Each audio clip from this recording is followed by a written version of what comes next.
Dumating na nga mga kalapatids yung certificate ni Lady Sam sa 3 laps king mga kalapatids. Ayun o, third overall mga kalapatids.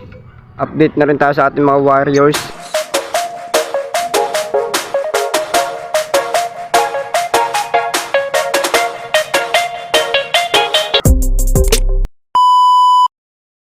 So ito mga kalapatids yung update natin sa ating mga YB, sa anak ni Lady Sam, tapos sa anak ni Brown, tapos sa anak ni Kunat din mga kalapatids. Ito, medyo mini update na ito mga kalapatids. Yan, itong ibon na to, ginawa natin.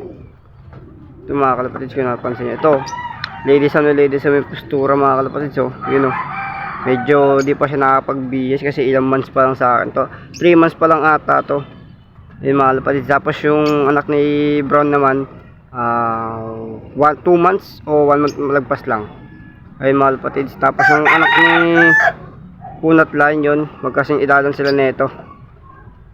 Kasi ito, ayun mga kalapatids, yan yung tatlo na yan.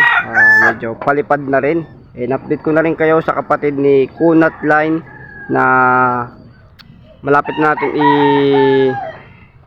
punta sa totoo niyang amo na si Boss Rinaldo.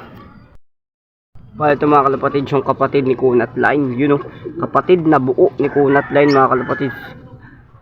Ni basta Kunat Line lang rin ipapangalan ko doon.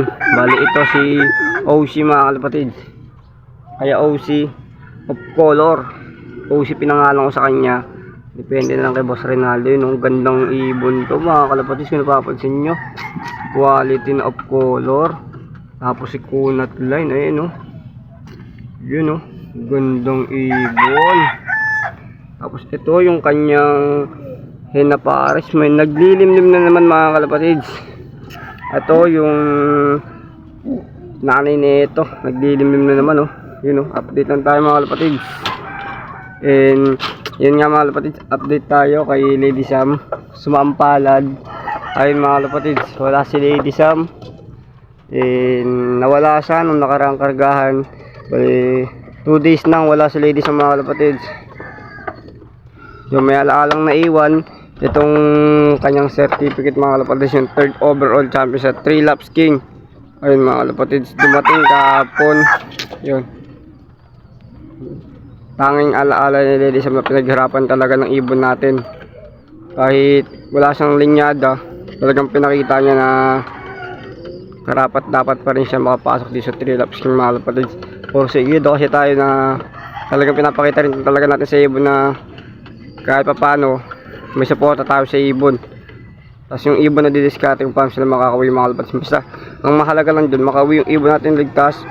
Sabi ko nga, bonus na lang yung panalo. Ang mahalaga talaga makauwi na ligtas. Pero ito pa rin talaga, pinakita talaga ni Lady Sam na karapat dapat tayo sa ganitong ano.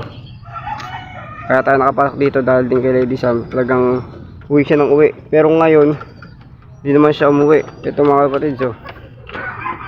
Yun o. Tapos update na rin tayo. Gilid ko na mga kapatid.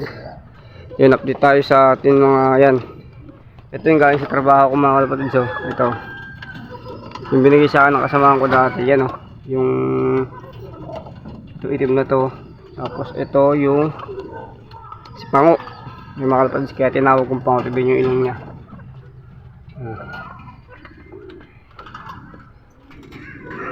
Tapos ito, yung may bago tayong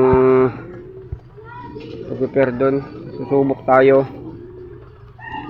Ito, kaklabring na natin yung second and third clutch na ito mga kapatid. Kaklabring na natin kasi yung una di tayo nakapagkalabring. Commercial ring lang ay no. Yung ay no, yan, commercial ring lang yung mga kapatid. Pero yung kapatid niya nakakalabring yan kay Boss Rinaldo eh. Atin na natin mga 1 linggo na lang mga kalapatids.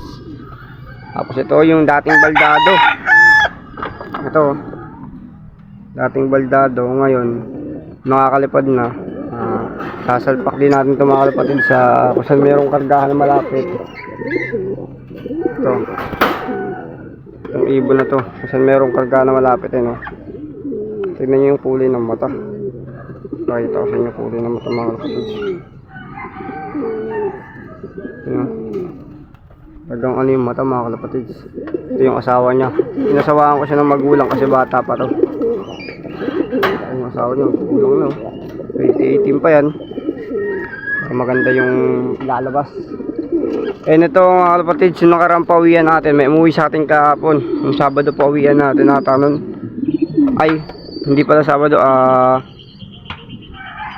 Friday pauwian ng mga kapatid. May umuwi sa atin kahapon Sabado. Pero yung isa sinampanan natin kagabi. Dahil umuwi siya sa tamang araw ng pauwian. Ito yung isa mga kapatid, si Pula. Yan o. Bilib ako sa ibon na yung mga kapatid. Kahit late, umuwi talaga kahit ibigla mo siya. Pinahinga ko to, tapos binigla ko ng 132 kilometers nun nga yung sa Webes Kargaan, sa Webes Kargaan, Tatingan, Friday. Hindi siya umuwi, kahapon lang siya umuwi. Ayun mga kapatid, update lang tayo, mini update lang. Yan.